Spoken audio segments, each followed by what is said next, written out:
Dodge today. Thank you very much to Greg Bruner, Coach Gillespie for coming out, our distinguished guests, and of course to Mayor Kenny Weldon, and my dad's here today. So if y'all want ribs, we're doing ribs this afternoon, so y'all come on out and we can do that. My name is Heitman. I do the morning show on KSTV, and opportunity to sit with Kevin Kolb. Thank y'all for coming out. If we could give him a warm welcome.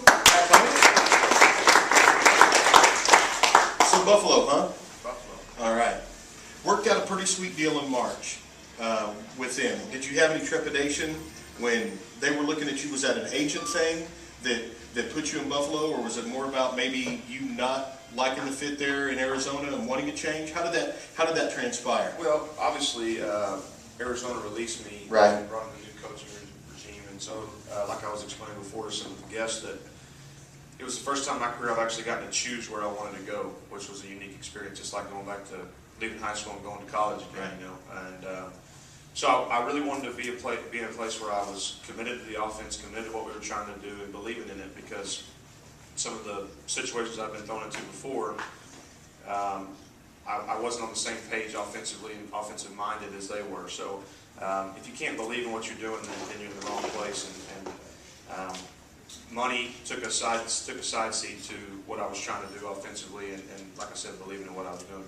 So it was more about what the team offered you and how your paradigm of what an offense should be, exactly, than it was location or team record or anything like that. Absolutely. I mean, I've had to move all over the country so far, you know, and I'm used to that. My family's used to it, and right now it's all about winning, and it always has been. But obviously at this stage of my career, time is limited, and the right, chance to start again is you know, it may never come around again. So I wanted to be in a place that I felt like that was you know, that I had that opportunity and had a chance to succeed.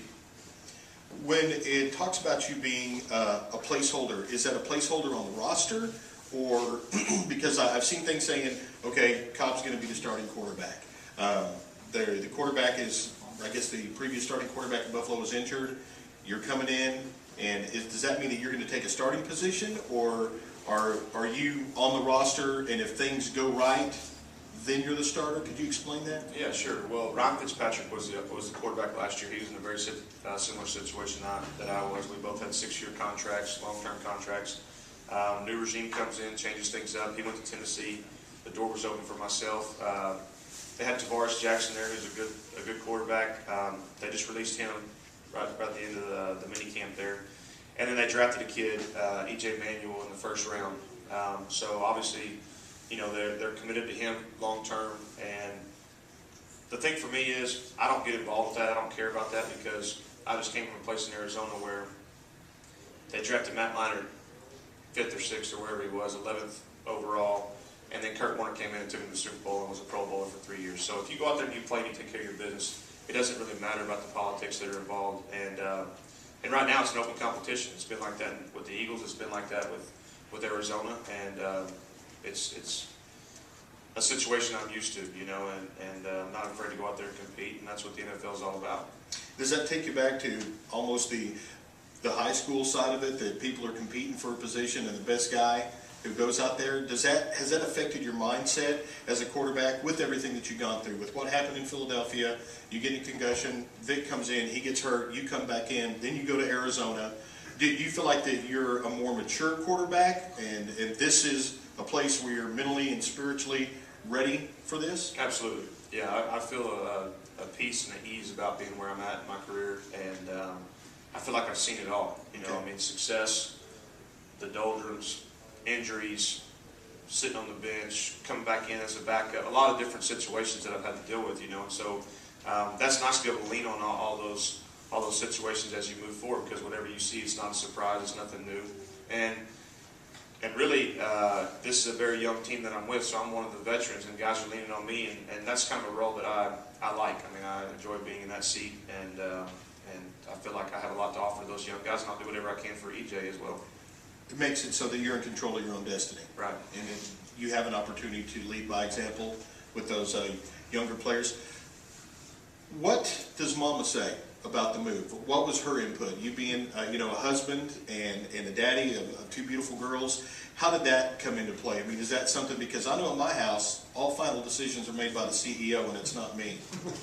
She's very supportive. I mean, everybody here that knows her, they know what she's like and know what she's about. Stephenville girl, Stephenville native. And, you know, I mean, when we first got married, it was me and her, but when we moved away to Philadelphia, you know, and first I drove her to Houston, then I drove her to Philadelphia. I'm sure her parents were wondering what the heck is my son-in-law getting my daughter into. But, again, she's open-minded, everything. She understands the business. She understands what it's all about. As long as it's making me happy and it's where I want to be, then she's happy. But Arizona was a hard place to leave lifestyle-wise because it's very similar to Texas. We enjoy the hot weather. We enjoy the heat. We enjoy the laid-back lifestyle that it offered. So we really wanted it to work out there, but God has a different plan, and so we'll follow it. When you mentioned God and your faith, and you saying earlier that it felt right, it felt easy, is that something that you prayerfully considered and was like, you know, God, is this where you want my family to be? It's where I want to go?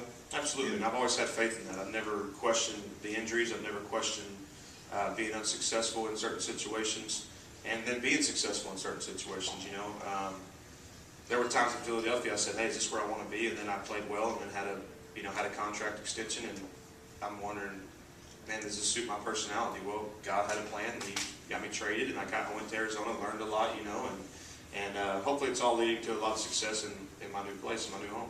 So how are you going to deal with that cold weather? Coat? That's a good question. I'm not really sure about that. They make this stuff called sweet sweat. You can just rub all over yourself and you can't feel anything on your skin, so that's what I'm kind of leaning towards. Really? Yeah. We'll see. But there's no other option, so you got to just deal with it, you know. So when do you head off? About a week. Okay. Yeah. What do you plan on doing between now and then? Tying up a bunch of loose ends, you Okay. know. I mean, when you're gone for 5 to 6, 7 months at a time, you know, depending on how long it is, you've got a lot of stuff that you've got to wrap up and get ready. And so we've obviously made a home back here in North Texas, and want to shut the doors and turn on a few lights and leave it be and hope it's the same way when we get back. What's your goal for your personal goal for you this season? And follow that up with what would be your goal for the team? I think that really numbers aren't even a part of it anymore. For me, obviously it's about winning, but I'm ready just to play injury-free and play up to my ability. I think that's the number one key for me. I know that I have the ability to do it. I've seen it on film. I know whenever I've got the zone on the field, and I've dominated at times on the field. And so if I could just find that stretch where I'm consistently in the right mindset, confident, injury-free, I know that the success will come. So for me, it's about just finding that groove and finding that mindset, like I said before, you know, and I know the rest of it will follow. And for our team, I think the sky's the limit. We're young. We've got a really good defensive coordinator. He's from the Jets, and everybody knows what the Jets have been doing as far as all their different looks and styles. Offensively, we're going to do something brand new to the NFL, which is going to be exciting, and it looks really good. It's inconsistent at times because we're young and because it's new, so we'll have our hiccups. We'll have to go through the valleys of trying to learn different, you know, a new system and doing something different. But I think the upside is you know, the sky. So hopefully that's where it goes. All right. God bless you. Thank you so very much for much. taking the time. Ladies and gentlemen, Kevin Kolb of the Buffalo Bills. The thing that struck me about what Kevin just talked about was the importance of his mindset and his attitude. And if you listen closely, two things that he touched on was his attitude and confidence in his ability and trust in God. And those two things, I think, are the key. He'll tell you that have set him up for success, and I think that reflects how we as a community prepare youth for their roles in life. And that's one of the things that makes Stephenville such a special place, is our focus on youth. And yeah, Kevin is now calling himself a veteran in the NFL, but he's a byproduct of how youth are developed here in Stephenville. And that's just something that just makes you so proud to be a part of. And I think it's something that we can all be proud of as we think about Kevin and wish him well in his career. Outstanding, sir. Great to see you. All right. All right, thank you for everything. Mayor, pretty well.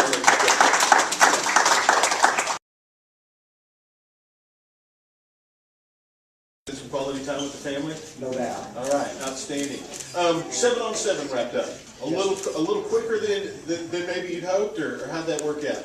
Oh, I think, obviously, anytime that we step out on the field, regardless of whether it's 7-on-7 or Friday night, Thursday night, Tuesday night, whatever it is, you want to obviously win. And, we do 7-on-7 to get ourselves better for the big time padded out games and things of that nature. And so we really had gotten everything that we wanted to get out of 7-on-7 and headed in a very good direction where it's healthy. Background loud enough for me to hear that we were undefeated in America.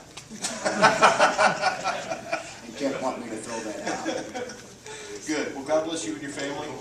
Thank you for taking the time with the coaching show. We'll start on the coaching shows full time here in a couple weeks, every Friday morning at 10 a.m. Coffee with Coach. And look forward to much success and some great health. And Look forward to it as well. And certainly want to wish Kevin all the luck and health and everything. I'm going to tell you, what you see with Kevin is what you get. I mean, I've been fortunate enough to have been here as a coach when he was playing, and can certainly call him a friend. And we keep up with each other. I know he's certainly interested in the Yellow Jackets and the wins every Friday night. And receive texts and calls and things of that nature. We're certainly interested in his success and stuff. But he is certainly, what you see is what you get. I mean, I've been visiting with him at the highest of highs and the lowest of lows from the profession, and he's still the same guy. Character is certainly second to none. And so we are certainly proud of him here, the way he represents us and gives back to our community and to our youth. Well, I know that you're interested in wins and losses, but I know you as a godly man, that most importantly is that you're training our young men to be difference makers in their homes, to raise them as, people talk about, we're not raising boys. That's exactly right. We're raising godly husbands and godly men Yes, to put sir. back out into the world. No doubt. And thank you for being a positive influence on our kids, Coach. Thank you very much. All right, bud. Thank you very much. Ladies and gentlemen, Coach Wilson. And now Rick said that everybody gets to pick the Dodge or Jeep or Chrysler of your choice, and we're all going to go on a little test drive. So, Greg, I appreciate you. Look forward to talking about this experience Monday morning on the morning show with my co-host Joanna, and hope everybody has a blessed weekend. Thank you.